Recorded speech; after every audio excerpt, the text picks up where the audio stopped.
छत्तीसगढ़ में सियासत लगातार गरमाई हुई है। इसी कड़ी में भाजपा के प्रदेश महामंत्री संजय श्रीवास्तव ने कांग्रेस पर जमकर निशाना साधा है। उन्होंने कहा कि कांग्रेस को भाजपा की चिंता नहीं करनी चाहिए, अपने संगठन की चिंता करनी चाहिए। इस दौरान उन्होंने कहा कि धर्म और जाति की राजनीति कांग्रेस करती है। कांग्रेस ने इस देश का बंटवारा धर्म के आधार पर करवाया था। साथ ही उन्होंने कहा कि कांग्रेस को पता है कि छत्तीसगढ़ के राजकोष को किसने लूटा है, किसने खत्म किया है। भारतीय जनता पार्टी जो बोलती है वह करती है। भाजपा ने कहा था कि महतारी वंदन योजना के तहत महिलाओं को पैसे दिए जाएंगे और भाजपा दे भी रही है। हमारे शासनकाल के दौरान किसी को भी अपनी तनख्वाह के लिए आंदोलन करने की जरूरत नहीं पड़ रही है। देखिए, धर्म और जाति की बात करने पर आपत्ति है, लेकिन जिन्होंने सैकड़ों वर्ष तक देश की आज़ादी के पहले और देश की आज़ादी के बाद जिन्होंने धर्म के आधार पर देश को बांटा, जाति के आधार पर लोगों को विभाजित किया है, उनको आज इस बात की पीड़ा क्यों रही? जो सत्य बात है उसकी पीड़ा क्यों हो रही है? आखिर नेहरू जी प्रधानमंत्री थे। देश का विभाजन, इससे बड़ा दुर्भाग्य क्या हो सकता है कि भारत देश जो एकता और अखंडता सबके लिए जाना जाता है, इस देश का विभाजन धर्म के आधार पर हो गया। दो व्यक्तियों की महत्वाकांक्षा थी प्रधानमंत्री बनने की, एक यहाँ की एक पाकिस्तान की, दोनों की सहमति से देश का विभाजन धर्म के आधार पर हो गया। तो कांग्रेस कम से कम इस बात को ना करे। और तुष्टीकरण का आलम तो यह है, सब जानते ही हैं। पहले 50-58 सालों पर इस देश के अंदर में कांग्रेस का ही राज था।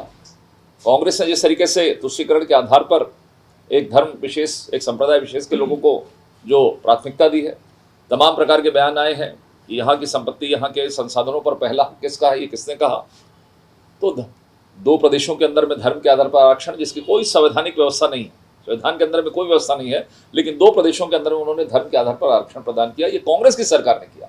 तो पहले पन्ना पलट ले और फिर जब ऊपर देखें, प्रधानमंत्री जी के बयान पर केवल बयान देना ये कोई शोभा नहीं देता। अपने करतूत पर कांग्रेस को ध्यान देना चाहिए कि आपने किस तरीके का विभाजन, अभी तो देश के अंदर में जिस तरीके का धार्मिक रूप से भी मैं कह सकता हूँ, या जिस तरीके से देश के प्रति एक सम्मान, मान सम्मान और देश के प्रति एक लगाव जो पैदा हुआ, ये बीजेपी के शासन में कि हम सबको लेके, सबके साथ सबका विकास का नारा माननीय मोदी जी ने दिया ना, उसके आधार पर हम कर रहे हैं। कांग्रेस की मजबूरी है कि वो लोगों को भरमाना चाहती है कि बीजेपी इस तरीके की बातें करती है। देखिए, कांग्रेस केवल बीजेपी की चिंता कर रही है तो बड़ा आश्चर्य है। उनका अस्तित्व तो बचा है कि नहीं? उनके एक आध मीटिंग हो रही है कि नहीं? उनके कोई विधायक काम कर रहे हैं कि नहीं? कार्यकारिणी बन रही है कि नहीं? उसकी चिंता करेंगे तो थोड़ा बहुत फायदा कांग्रेस को होगा। तो मुझे लगता है चिंता करना चाहिए विपक्ष होने के नाते, लेकिन अपना ही घर बर्बाद है, हम दूसरे के घर में झांके, ये उचित नहीं है। और कांग्रेस की यही हाल है। वो स्वयं स्वीकार किए हैं कि उन्होंने छत्तीसगढ़ को बर्बाद किया है। पूरे कोष को खाली करके, इससे अच्छी बात क्या हो सकती है? वो स्वयं इस बात को स्वीकार कर रहे हैं। लेकिन कांग्रेस को समझना चाहिए कि हम जो कहते हैं वो करते हैं। आज यदि हम महतारी वंदन, महिलाओं के सम्मान में यदि हम महतारी वंदन देते हैं, एक महीने में 700 करोड़ रुपए हम कैसे देते हैं, कहाँ से देते हैं, कैसे मैनेजमेंट करते हैं, ये वो क्या समझेंगे?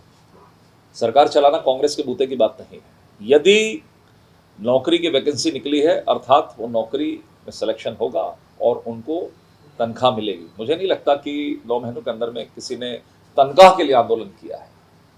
और तनख्वाह मिलने की यदि उनको चिंता है तो इस बात की भी उनको जानकारी होगी कि ये सब पैसे कहाँ गए हैं। ये सब पैसे गए शराब में, ये सब पैसे गए रेत में, ये सब पैसे गए कोल में। तो कांग्रेस इस बात को स्वीकार कर रही है, इसके लिए मैं उनको मुबारकबाद देता हूँ। रायपुर से राघवेंद्र पांडे की रिपोर्ट।